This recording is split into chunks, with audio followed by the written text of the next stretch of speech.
Let's talk about virtualization first. Okay, let's talk about virtualization. Virtualisation की भी बात करें उससे पहले let's talk about data centre. किसके बारे में? डेटा सेंटर के बारे में.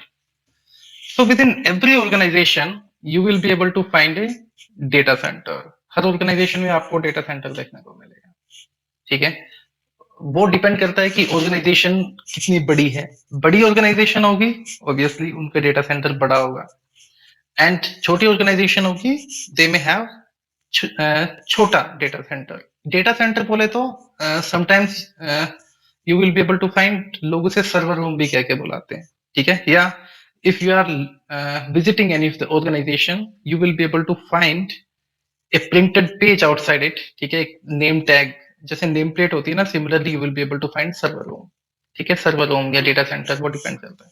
ठीक है, so both are same, server room या डेटा सेंटर.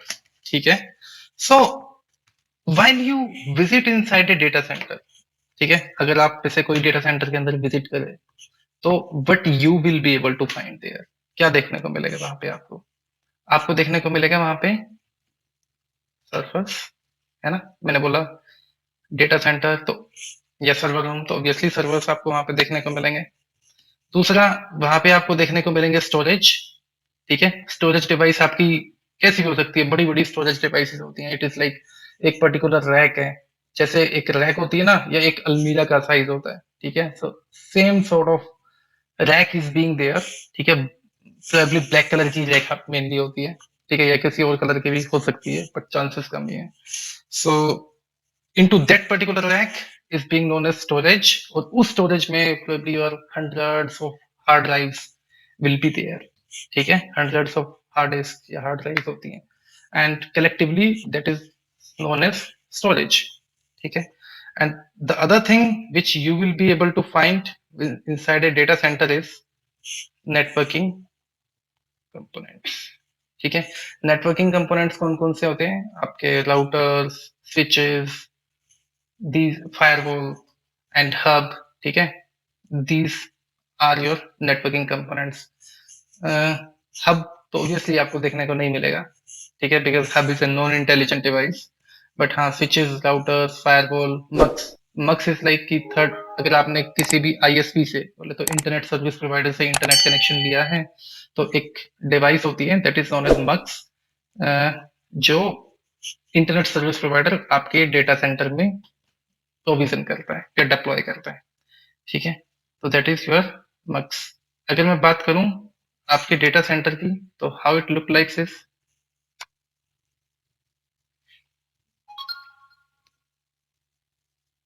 ठीक है, so your data centre could look like this only. ठीक है, your data centre could look like this only, this way, कि भाई ऐसा एक डेटा सेंटर आपको देखने को मिल सकता है. ओके, एंड अगर मैं बात करूं कुछ और ऑर्गेनाइजेशंस की, so here you will be able to see this one. ठीक है, तो this way you will be able to see कि हाँ, इस टाइप का जो है डेटा सेंटर आपको देखने को मिलता है. तो these are couple of servers, couple of racks you will be able to see. ठीक है, आपके अगर आपके एक ऑर्गेनाइजेशन है एंड उस ऑर्गेनाइजेशन में अगर 100 कंप्यूटर्स एक पर्टिकुलर फ्लोर पे कनेक्टेड हैं. ठीक है, एक कंप्यूटर एक फ्लोर पे 100 कंप्यूटर या 200 या 500 जितने भी कंप्यूटर्स कनेक्टेड है, सो उनकी जो, if they are not being connected with WiFi, ठीक है, वाईफाई से कनेक्टेड नहीं है, लैन केबल से कनेक्टेड है, so you will be able to see कि वो जितने भी नेटवर्क कनेक्टिविटी जो उनकी टर्मिनेट हो रही है, वो आपकी टर्मिनेट हो रही है कहाँ पे? उनके नेट डेटा सेंटर में. ठीक है, and that will be connected through switch, यानी दूसरे एंड पे किससे कनेक्टेड होगी? डेटा सेंटर से. डेटा सेंटर में जो प्लेस्ड है स्विच, उन स्विचेस से कनेक्टेड होंगी. सो this is something which you will be able to find while a system administrator or network administrator while goes inside a data center. So the situation is just like this, कि वो क्या करता है, like he just have to focus कि हाँ, कौन सी cable कहाँ पे कनेक्टेड है या कौन से सर्वर पे he has to perform certain task. ठीक है, बट हाँ, obviously we use to do tagging. ठीक है, टैगिंग होती है, proper tagging is there. but still the situations are like that only. Okay, moving on. So अगर मैं बात करूं यहाँ पे सर्वर्स की, ठीक है, अगर मैं बात करूं सर्वर्स की, so how the servers could be categorized? So mainly the servers could be categorized into three categories. ठीक है, मेनली सर्वर्स को तीन कैटेगरीज में कैटेगराइज कर सकते हैं. अगर मैं बात करूं on the basis of their look, ठीक है, या on the basis of their hardware configuration, not hardware configuration but on the basis of their appearance. Appearance is the correct word for this. ठीक है, servers could be categorised into two three ways. कौन कौन से? It could be blade servers, ठीक है, it could be your standalone servers, and the third one is your rack servers. ठीक है, blade server, standalone servers and rack server. तो blade server कैसे होते हैं? ब्लेड सर्वर्स आर लाइक, जो कि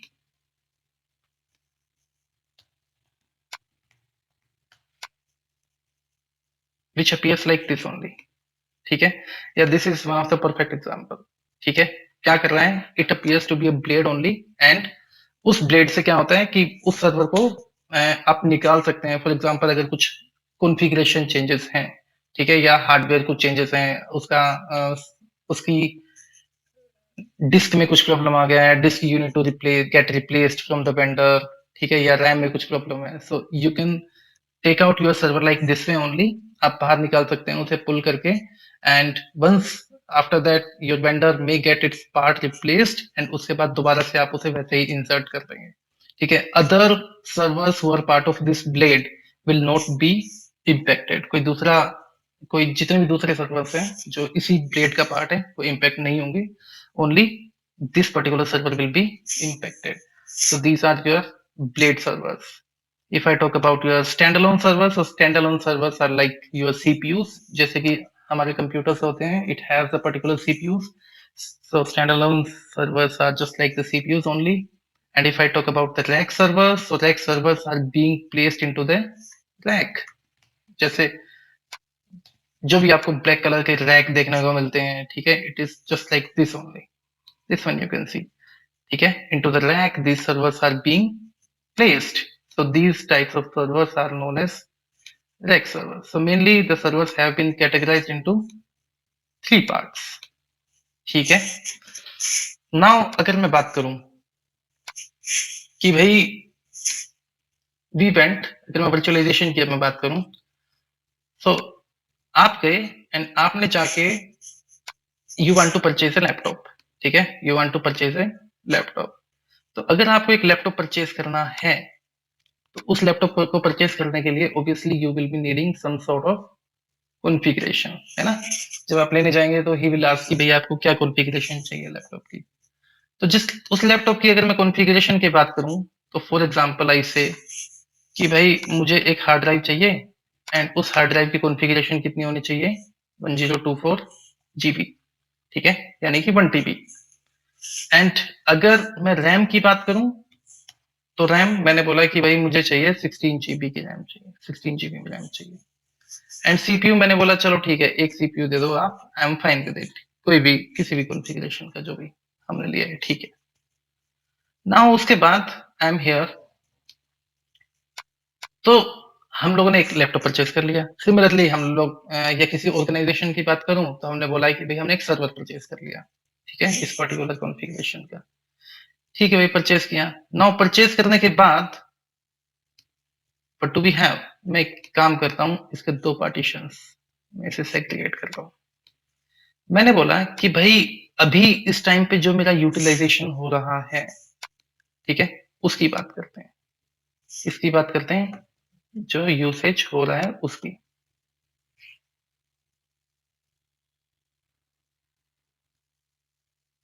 जो यूसेज हो रहा है उसकी मैंने इसे लिया, चलो जी उसकी बात करते हैं. तो यूसेज की अगर मैं बात करूं, मैंने बोला अब देखो, जैसे कि मेरे पास एक लैपटॉप है, ठीक है, इस लैपटॉप की अगर मैं यूसेज की बात करूं, तो ये देखो मैं गया इधर, मैं गया दिस पीसी में. हियर आई कैन सी कि भाई ये जो लैपटॉप है, out of 237 GB, approx 40-50 GB is being used. Other than that, it is just available. है ना, अवेलेबल है। या अगर आप अपने पीसी या लैपटॉप की बात कर लोगे, अगर थोड़ा सा पुराना भी होगा या आप उस पर डेटा काफी सारा रख रहे हैं, तो we will be able to see कि आधा डिस्क यूज हो रहा है and half of the disk is getting unutilised. Mostly cases में ऐसा ही होता है। ठीक है, तो मैं बोल देता हूँ कि भाई चलो ठीक है, मैंने आउट ऑफ 1024 जीबी या 1 टीबी में से मैं 500 जीबी जो है वो मेरा यूज हो रहा है। ठीक है, या मैं वो चलो बोल देता हूँ कि भाई मेरा 524 जीबी यूज हो रहा है। ओके फिश, चलो मैंने बोला रैम। अभी रैम कैसे पता करूं? मैं इधर गया, राइट क्लिक किया, मैंने टास्क मैनेजर स्टार्ट किया। ठीक है, टास्क मैनेजर मैंने जैसे ही स्टार्ट किया, सो screen appear like this only. तो हियर वी कैन सी कि जो रैम है वो हमारा 79% मेरा रैम यूज हो रहा है। ठीक है, सीपीयू कितना यूज हो रहा है? 24% यूज हो रहा है। मैं सेम लिख देता हूँ। ठीक है, ये 79% भी क्यों? क्योंकि इसका जो रैम है वो कम है, दैट इज 8 जीबी ओनली। ठीक है, अगर ये 8 जीबी से ज्यादा होता तो we will be able to see कि हाँ इसका रैम जो है कितना यूज हो रहा है। ओके, मैं इधर गया, मैंने बोला कि चलो भाई रैम कितना यूज हो रहा है? मैंने बोला 8 जीबी रैम यूज हो रहा है। ठीक है, रैम कितना यूज हो रहा है? 8 जीबी मेमोरी हमारा यूज हो रहा है। अगर मैं इधर जाऊं परफॉर्मेंस में, तो हियर आई कैन सी कि मेमोरी कितना है? 8 जीबी। ठीक है, तो मैं बोलता हूँ चलो भाई 8 जीबी हमारा यूज हो रहा है, तो हमारा 8 जीबी कितना हुआ? बच गया ऐसे का ऐसे, right, that is getting waste. मैं इधर गया एंड सीपीयू की बात करूं, तो सीपीयू कितना यूज हो रहा है हमारा? सीपीयू हमारा यूज हो रहा है 40%। ठीक है, 28%। तो मैं बोलता हूँ कि चलो भाई हमारे पास कितना 40% में बोल देता हूँ सीपीयू यूज हो रहा है। ओके, तो ठीक है, इतना यूज हो रहा है तो इट मीन्स कि वेस्ट कितना हो रहा है। ठीक है, now I want to focus on what? I want to focus on waste, कि वेस्ट कितना हो रहा है, राइट। सो वेस्ट कितना हो रहा है भाई हमारा? अब वेस्ट पे गए, so here we are able to see कि भाई हमारी हार्ड ड्राइव जो है वो हो रही है हमारी 500 जीबी वेस्ट। ठीक है, रैम कितनी वेस्ट हो रही है हमारी? रैम हो रही है हमारी 4 जीबी वेस्ट। ठीक है, एंड सीपीयू कितना वेस्ट हो रहा है हमारा? सीपीयू हो रहा है हमारा 60% वेस्ट। ये रैम 4 जीबी नहीं 8 जीबी वेस्ट हो रही है। 8 जीबी वेस्ट। ओके, तो देखो इतना रिसोर्सेज जो है वो हमारा अनयूटिलाइज जा रहा है। ठीक है, अनयूटिलाइज्ड है, ये अनयूज्ड है। तो इट मींस जो भी हमने पे किया है, ठीक है, as much we paid, so that money has been gone waste for this much of the resources. यानी जो हमने टोटल पे किया है उसमें से इतने रिसोर्सेज के लिए, ठीक है, हार्ड ड्राइव रैम और सीपीयू के लिए हम लोगों ने अननेसेसरीली वेस्ट किया है या पे किया है, क्योंकि हम इस रिसोर्सेज का तो यूज कर ही नहीं रहे हैं, राइट। सो यूज ही नहीं कर रहे हैं तो इसका यूज क्या है? So there comes a technology and that technology is being known as virtualization। ठीक है, what is that? That is known as virtualization।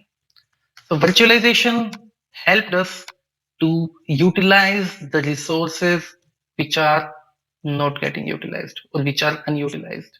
जो resources unutilized हैं, virtualization help us to get them utilized। Okay, so that is virtualization for us। There are two types of virtualization, what is type 1 and the other one is type 2। Type 1 and type 2। So type 1 का जो virtualisation है वो होता है आपका bear metal पे। किस पे होता है? बेयर मेटल पे। What is bear metal? Bear metal is like कि आपने एक लैपटॉप खरीदा एंड उस लैपटॉप को खरीद के आपने डायरेक्टली उसके ऊपर एक लाइट ऑपरेटिंग सिस्टम इंस्टॉल करके उसके ऊपर वर्चुअलाइजेशन कर दिया। इसका अगर मैं एग्जांपल दूं, its example is hypervisor. Hypervisor is one of the example of type 1 virtualization. ठीक है, टाइप 1 वर्चुअलाइजेशन। अगर आपको हाइपरवाइजर इंस्टॉल करना भी है, you can just go here, download hypervisor. तो डाउनलोड हाइपरवाइजर। ओके, आप इधर गए, आपने जाके बोला कि भाई See this Hyper-V Server 2019. Okay, you are able to see here hypervisor. ठीक है, so this way we will be able to download. ठीक है, क्या करेंगे, हाइपरवाइजर की आईएसओ को डाउनलोड कर लेंगे यहाँ से, एंड उसके बाद में like we directly install Windows. Similarly हम क्या करेंगे, हाइपर-वी की इमेज को डाउनलोड कर लेंगे, को डिप्लॉय करेंगे या इंस्टॉल कर लेंगे डायरेक्टली लैपटॉप पे। So here it act as a light operating system, and उसके ऊपर हम लोग क्या कर पाएंगे, वर्चुअलाइजेशन कर पाएंगे, मींस मल्टीपल वर्चुअल मशीन्स हम लोग डिप्लॉय कर पाएंगे on the top of hypervisor. The other one is type 2 virtualization, and type 2 virtualization happens at operating system. ठीक है, क्या होता है, टाइप 2 वर्चुअलाइजेशन होता है आपका ऑपरेटिंग सिस्टम पे। जैसे कि ये हमारा लैपटॉप है, अब इस लैपटॉप के ऊपर हम जाएंगे, क्या करेंगे, ऑपरेटिंग सिस्टम इंस्टॉल्ड है, एंड हम जाएंगे, हम बोलेंगे क्या, हम बोलेंगे hypervisor download, okay, for Windows 10 और विंडोज 11 जो भी है।